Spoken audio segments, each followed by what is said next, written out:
ท่านผู้ชมมีเรื่องสิเล่าให้ฟังบักขมอยหน้าอึ่งเอเลี่ยนหาพวกพี่น้องคนว่า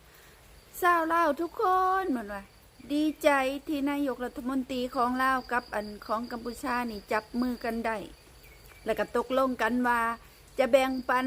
น้ำทะเลนี่ให้ประเทศลาวใส่น้ำโดยผ่านคลองฟูนันเตโซ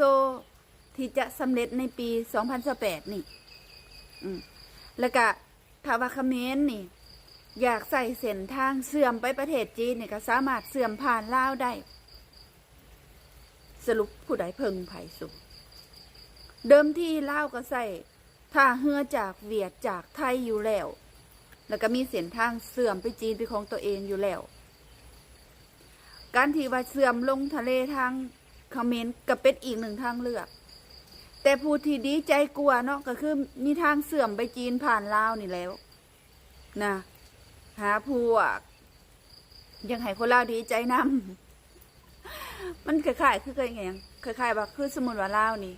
มีทางเสื่อมทะเลคือไทยคือเวียดเปรียบเหมือนคนมีรถ2 คันอยู่แล้วนะและเสนอมาอีกขั้นที่3ผ่านนั่นเขมรมันคนเฮามีรถ2 คันอยู่แล้วนะการสิมีขั้นที่3นี่มันตื่นเต้นหลายสำหรับสมเจ้าแล้วก็เปรียบกับอีกคนหนึ่งเนาะที่ว่าจะได้ไปจีนผ่านลาวมันคือเส้นทางยุทธศาสตร์เลยได้นั่นคนที่ตื่นเต้นกลัวนี่อาจจะบ่แม่นลาวก็ได้เนาะอันนี้มาเล่าสู่กันฟังบักขมอยมันหาพวก